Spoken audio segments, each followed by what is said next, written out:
sampai hari ini, karena jelas kami bisa ada saat ini tidak mungkin bisa terjadi kalau tanpa pertolongan Tuhan.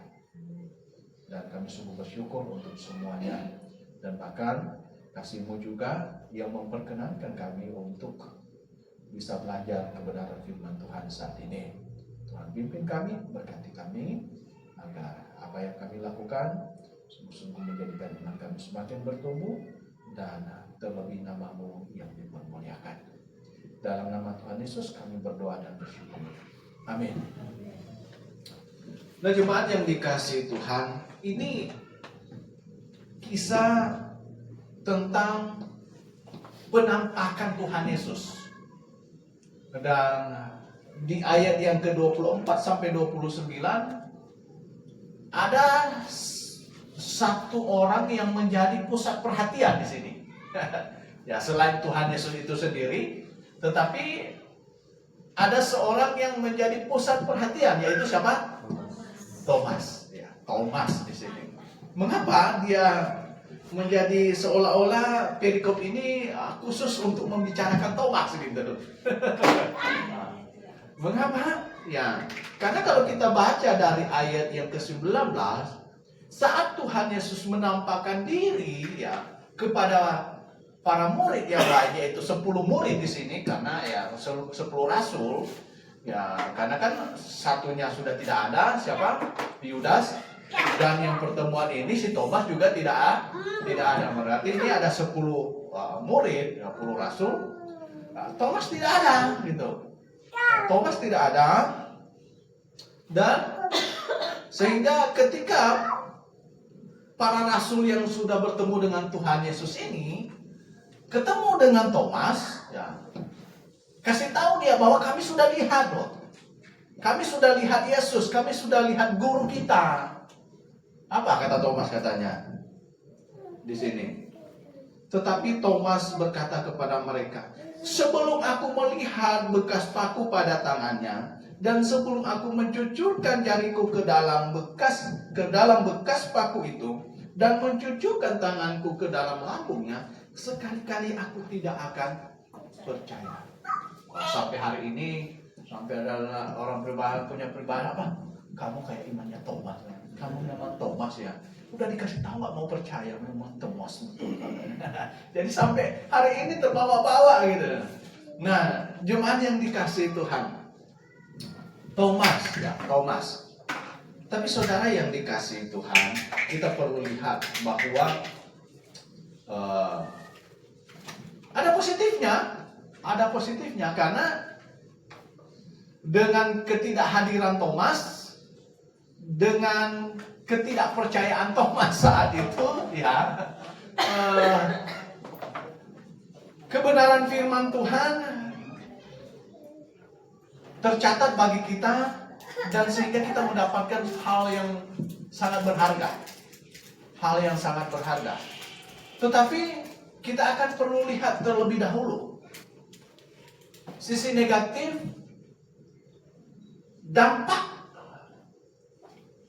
dari ketidakhadiran Thomas dalam pertemuan itu. Dampak bagi seorang Thomas itu apa? Dampak negatif bagi seorang Thomas. Dan apa aplikasinya bagi jemaat, bagi kita hari ini, bagi anak-anak Tuhan hari ini dari peristiwa ini. Saudara yang dikasihi Tuhan, sebenarnya ya, makanya saya bilang di dalam sekolah minggu dewasa tadi saya sudah sampaikan ada 3 poin di sini. 3 poin. Nah, ini kalau ada yang pegang lembaran ini bisa lihat ya, di nomor 5. Karena satu dan lain alasan Thomas tidak bersama dengan yang lainnya waktu itu. Ia tidak ada dalam kebaktian minggu pertama. Ya. Ingat? Ini pertemuan ini pada hari Minggu malam gitu. Ya. Oleh karena itu, poin pertama, hal negatif yang dialami oleh Thomas ketika dia tidak hadir dalam pertemuan itu. Yang pertama apa? Thomas kehilangan informasi yang penting. dia kehilangan informasi yang penting. Informasi yang penting. Saudara yang dikasih Tuhan, coba bayangkan kalau Thomas ada dalam pertemuan itu, ya kan? Dia tidak mungkin akan berkata, sebelum saya cucurkan jari saya ke lubang dan mencucurkan tangan saya ke lambung bekas tumbak itu, saya tidak akan percaya. Kenapa? Karena kalau dia hadir dalam pertemuan pertama itu, ya kan, dia sudah langsung lihat dengan mata sendiri. Dan dia tidak akan kehilangan informasi yang penting itu. Bahwa Yesus, bahwa guru mereka sudah bangkit. Bahwa jalan keselamatan betul-betul sudah tersedia. Iya kan? Bahwa berkat-berkat yang ada di dalam Yesus semua ya dan amin. Mengapa? Karena yang menjanjikan itu sudah bangkit. Dia itu hidup kekal. Nah, informasi-informasi inilah yang tidak didapat oleh Thomas ketika dia tidak ada dalam persekutuan bersama dengan 10 murid yang lainnya. Nah, saudara yang dikasihi Tuhan, kira-kira kalau untuk aplikasinya hari ini apa? Sudah bisa ditebak jemaat? Ya? Sudah bisa ditebak kan? Ya. Betapa pentingnya satu persekutuan di dalam persekutuan orang-orang percaya. Betapa pentingnya kita berada di dalam jemaat yang benar. Betapa pentingnya kita hadir dalam persekutuan jemaat. Sepenting apa? Oh, saudara, saya kasih tahu. Informasi tentang hal rohani ini lebih bernilai daripada informasi kita dapat peluang bisnis di dunia. Betul enggak? Betul enggak? Ya.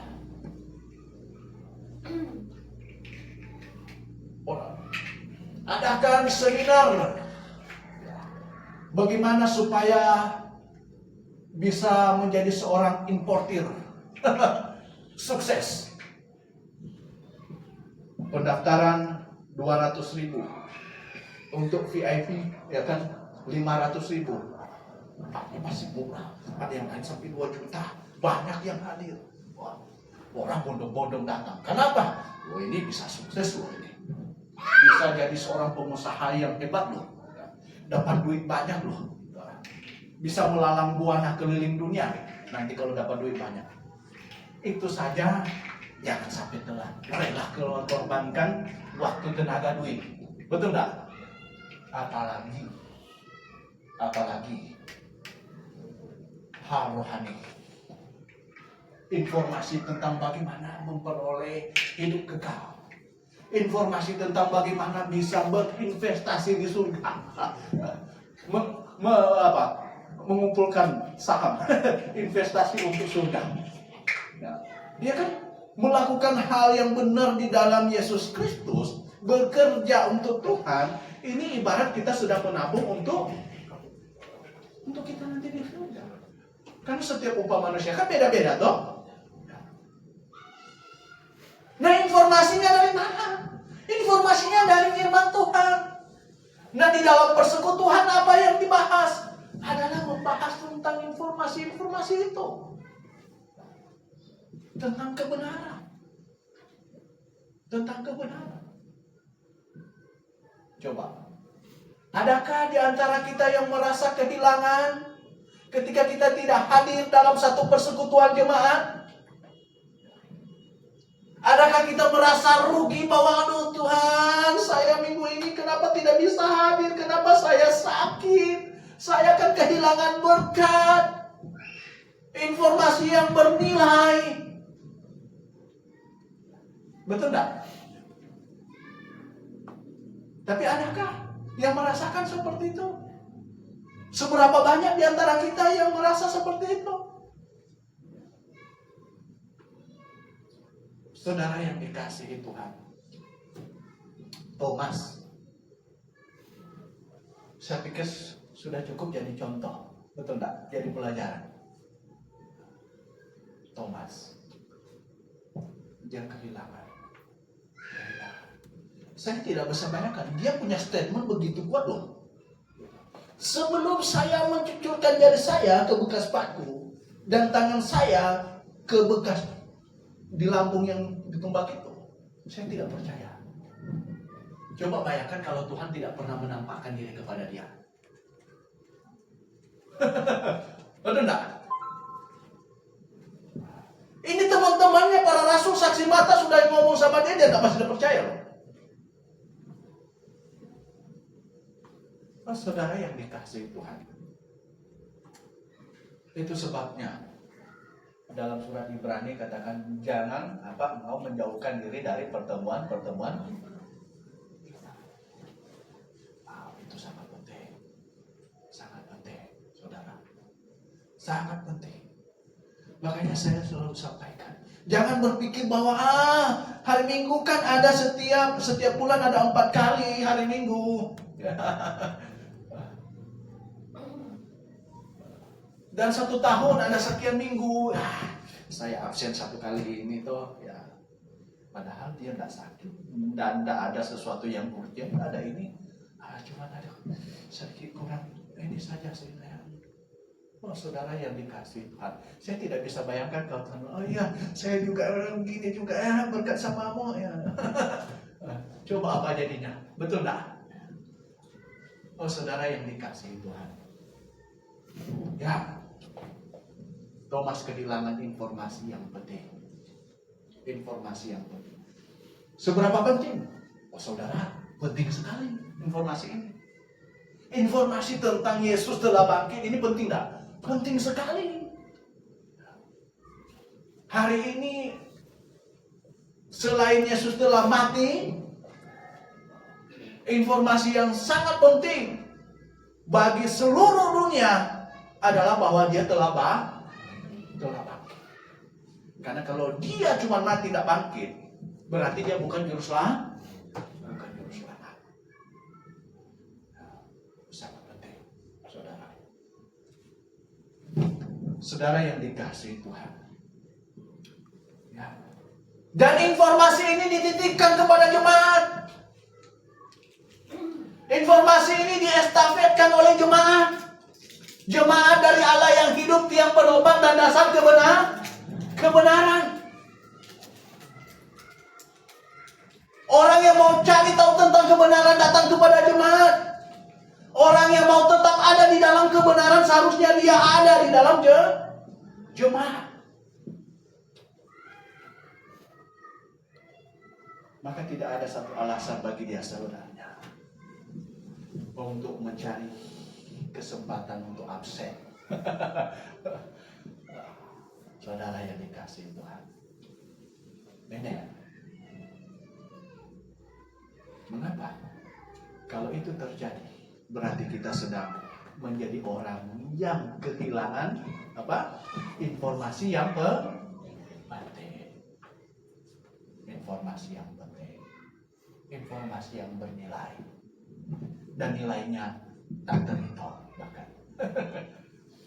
Oh, saudara yang dikasihi Tuhan, ini yang pertama, hal negatif yang didapatkan oleh Thomas ketika dia tidak ada dalam pertemuan bersama dengan para murid di mana Yesus hadir saat itu. Yang kedua, apa? Yang kedua, Thomas kehilangan sukacita dan damai sejahtera. Sukacita dan damai sejahtera. Wow, dia kehilangan sukacita dan damai sejahtera. Saudara yang dikasihi Tuhan, kalau kita baca di sini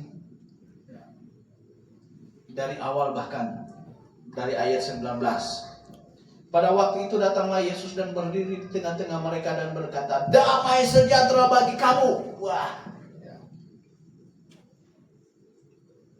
Di ayat 21 bahkan diulang. Damai sejahtera bagi kamu. Dan juga perikop ini diulang lagi di ayat yang ke-26. Ia berdiri di tengah-tengah mereka dan berkata, damai sejahtera bagi kamu. Saudara yang dikasihi Tuhan,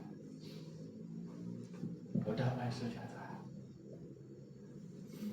Di dalam pertemuan jemaat, hal yang paling pertama adalah kita bisa merasakan adanya sukacita, damai sejahtera. Makanya kalau kita menjadi orang yang sudah terbiasa menjadikan satu pertemuan hidup ini betul-betul hal yang sangat bernilai, ya. Bahkan Anda akan menjadi orang yang kalau tidak ikut kebaktian, yang tidak ketemu sesama dengan anak-anak Tuhan, itu merasa gelisah. Aduh, kapan ya hari Minggu ya? Kapan ya hari Sabtu ya? Udah gak sabar nih. Aduh, baru hari Senin ini. Aduh, baru hari Jumat. Masih mau lewati lagi hari Sabtu, baru bisa ketemu nyanyi-nyanyi sama-sama nih. Menjadi orang yang selalu rindu untuk ada di dalam satu persekutuan. Makanya saya pernah khotbah, pertemuan jemaat ini jadikan tempat untuk dimana kita bisa nyaman, bisa happy, bisa enak. Jangan sampai orang datang pulang, kenapa sih saya datang begini-begini? Gimana? Kenapa? Ini harus jadi pertemuan yang enak, penuh sukacita, damai. Kenapa? Karena di sini orang-orang yang cinta damai. Di sini adalah orang-orang yang hatinya penuh dengan sukacita. Sukacita.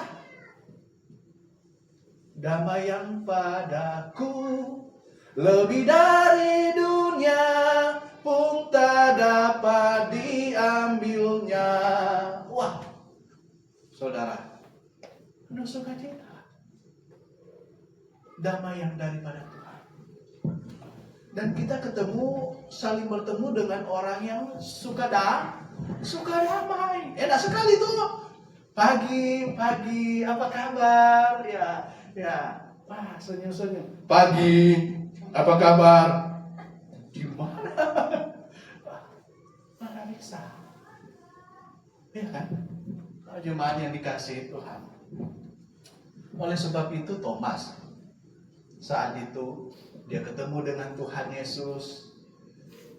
Damai sejahtera bagi kamu. Aduh, mungkin yang murid-murid happy-nya minta ampun. Wah, kita ketemu dengan juru selamat kita lagi, guru kita. Bersukacita. Bersukacita. Saudara yang dikasihi Tuhan. Dan Thomas kehilangan berkat itu. Dan mungkin juga sebenarnya bagi semua orang percaya yang kalau di dalam Ibrani bilang yang menjauhkan diri, ya kan? Kalau di Ibrani ya jangan menjauhkan diri. Nah, tapi kalau mereka yang menjauhkan diri, berarti dia akan menjadi orang yang kehilangan ya sukacita dan damai sejahtera yang bisa dimiliki di tengah-tengah perkumpulan orang-orang percaya. Ya, jemaat yang dikasihi Tuhan.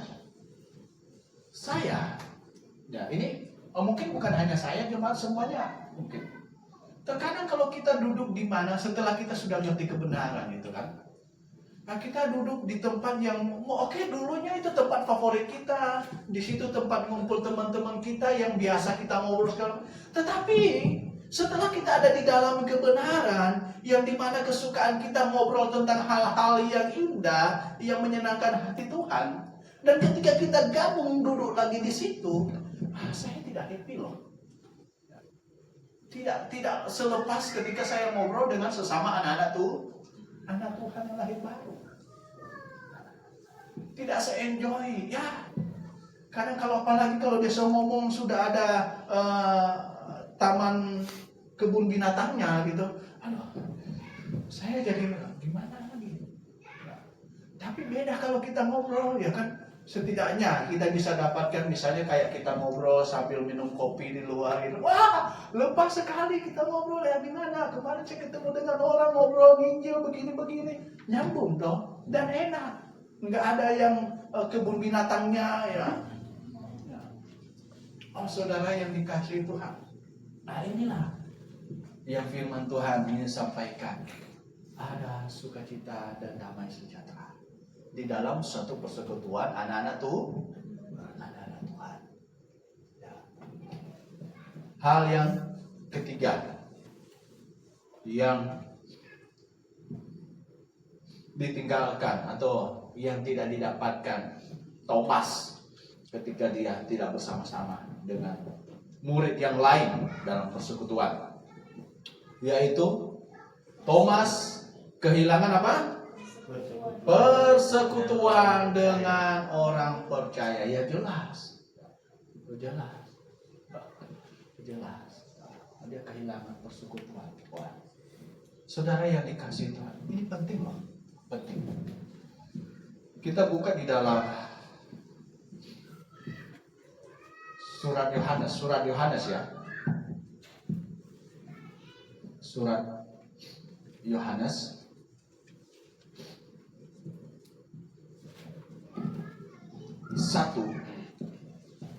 Surat Yohanes pertama, pasal pertama. Jadi 1 Yohanes 1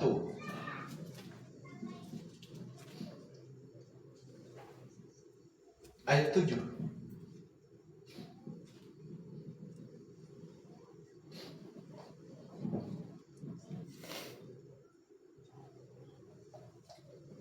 Tetapi jika kita hidup di dalam terang, sama seperti dia ada dalam terang, maka kita beroleh persekutuan seorang dengan yang lain. Dan darah Yesus anaknya itu menyucikan kita daripada segala dosa. Di ayat ketiga, kita mundur beberapa ayat. Apa yang telah kami lihat dan yang telah kami dengar itu, kami beritakan kepada kamu juga, supaya kamu pun beroleh persekutuan dengan kami.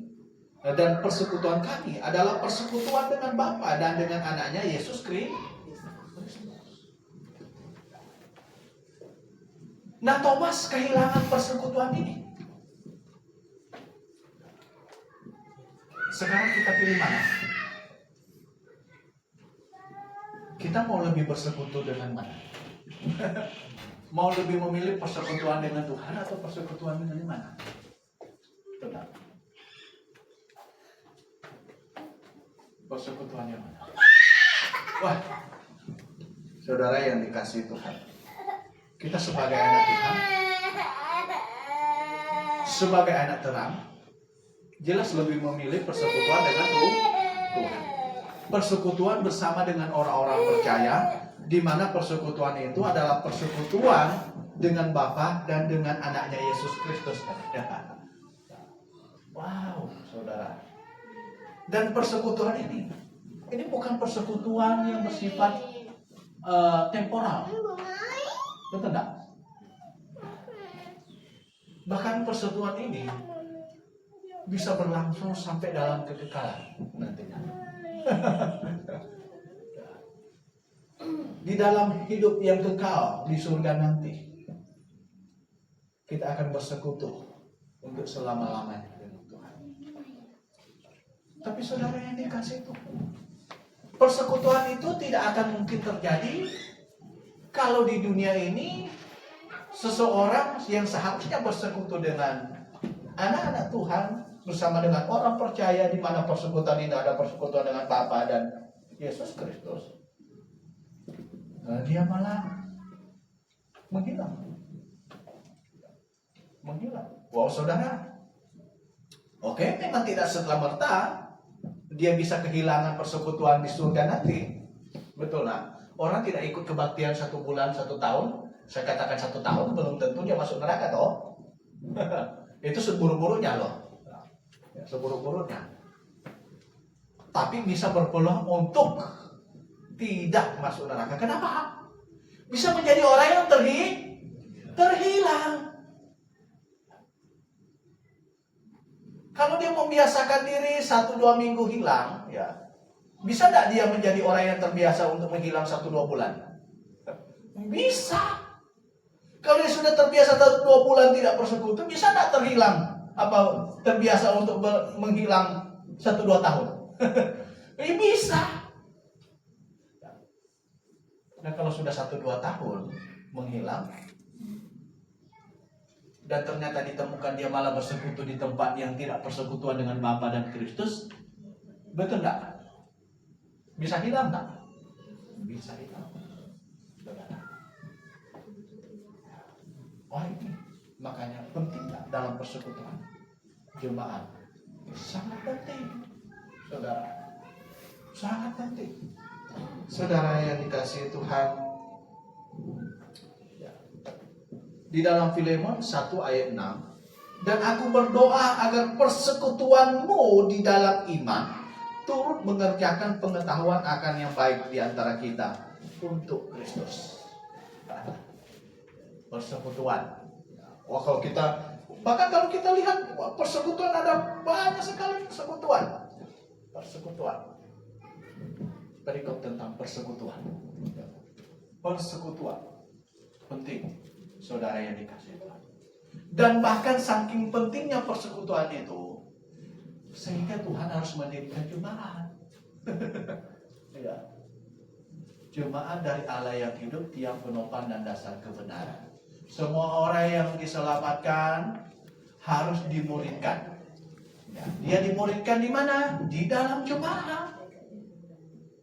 Di dalam jemaat. Di dalam jemaatlah seseorang pengetahuan tentang kebenaran semakin bertambah. Dan ketika pengetahuan tentang kebenarannya semakin bertambah, karakternya semakin berubah, ya kan, imannya semakin bertumbuh, dia semakin dewasa di dalam Tuhan, semakin mantap pula. Ya. Saudara yang dikasihi Tuhan, ya, persekutuan. Itu sebabnya, saudara, sebenarnya Thomas akhirnya ketika Tuhan kasih kesempatan lagi kepada Thomas pada hari yang ke-8, ya, kalau kita baca terus, mereka kumpul, tutup pintu, ya, karena mereka takut, karena saat itu mereka sedang dikejar-kejar, toh, harus tutup pintu, sedang kumpul. Puji Tuhan, Tuhan menyatakan diri kembali. Akhirnya Tuhan ngomong sama Thomas, Thomas. Sementara pintu-pintu terkunci, ayat 26, Yesus datang dan ia berdiri di tengah-tengah mereka dan berkata, damai sejahtera bagi kamu. Kemudian ia berkata kepada Thomas, katanya apa? Taruhlah jarimu di sini dan lihatlah tanganku, ulurkanlah tanganmu dan cucukkan ke dalam lambungku, dan jangan engkau tidak percaya lagi, melainkan percayalah. Puji Tuhan. Dia bisa kumpul lagi. Enggak tahu pertemuan pertama dia kemana gitu. Dia melalang buana kemana gitu. Kok enggak ada gitu kan. Puji Tuhan. Dalam pertemuan berikutnya dia ada. Dan Tuhan meyakinkan dia. Thomas menjawab dia, ya Tuhanku dan Allahku. Waduh. Ya Tuhanku dan Allahku. Ya Tuhanku dan Allahku. Wow. Akhirnya Thomas menjadi sangat percaya. Kenapa? Dari mana kita tahu bahwa dia menjadi sangat percaya? Ya Tuhanku dan Allahku. Ini tidak main-main. Mereka orang Yahudi. Ketika berkata tentang seorang ya Tuhanku Allahku, berarti betul-betul dia mengimani bahwa Yesus Kristus adalah Allah Yehova. Allah Yehova. Kata Yesus kepadanya, karena engkau telah melihat aku, maka engkau percaya. Ya. Wah, Thomas, masih tetap Tuhan kasih istilah kau ini, kasih kenikmatan. Kamu nanti percaya sudah betul-betul lihat saya. Tapi dia kasih, Tuhan Yesus bilang apa? Berbahagialah mereka yang tidak melihat namun percaya. Ini hal positif yang kita dapatkan. Hal positif. Bahwa kita yang hari ini yang tidak bisa melihat Yesus langsung, yang hari ini yang hari ini, yang tidak bertemu langsung dengan Tuhan Yesus, yang tidak seperti Thomas harus memasukkan jari di bekas paku dan tangannya di bekas tusukan tombak. Kata Tuhan adalah orang yang berbahagia. Jadi jangan menghilangkan kebahagiaanmu hanya karena Anda penasaran mau lihat Tuhan Yesus yang ada di dinding, ya kan, di daun pisang, di dinding yang belum diplester selesai, atau yang di awal, waduh gunung Merapi meletus, wih ada mata, ada sekarang, ya ampun, wih awannya bentuknya, wah ada saja. Seolah-olah itu bisa membuat mereka lebih percaya dan menjadi sangat percaya. Tapi saya kasih tahu, berdasarkan firman Tuhan, mereka menjadi orang yang tidak berbahagia kalau seperti itu. Karena Tuhan bilang apa? Yang berbahagialah adalah yang percaya namun tidak melihat. Anda ada di sana enggak? Saya ada di situ. Saya sangat berharap nanti saya lihat Yesus muka dengan muka ketika dia menjemput saya di awan di angkasa. Saudara, hari ini tidak ada kepentingan saya nuntut dia harus datang menampakkan diri di plafon tempat tidur saya, kamar. Tidak perlu, karena hari ini saya tahu saya adalah orang yang berbahagia. Dan kalau bisa sedikitnya, saya lebih berbahagia daripada Thomas. Betul tak? Thomas dan dipercaya melihat. Tuhan bilang ya, berbahagialah orang yang tidak melihat namun percaya.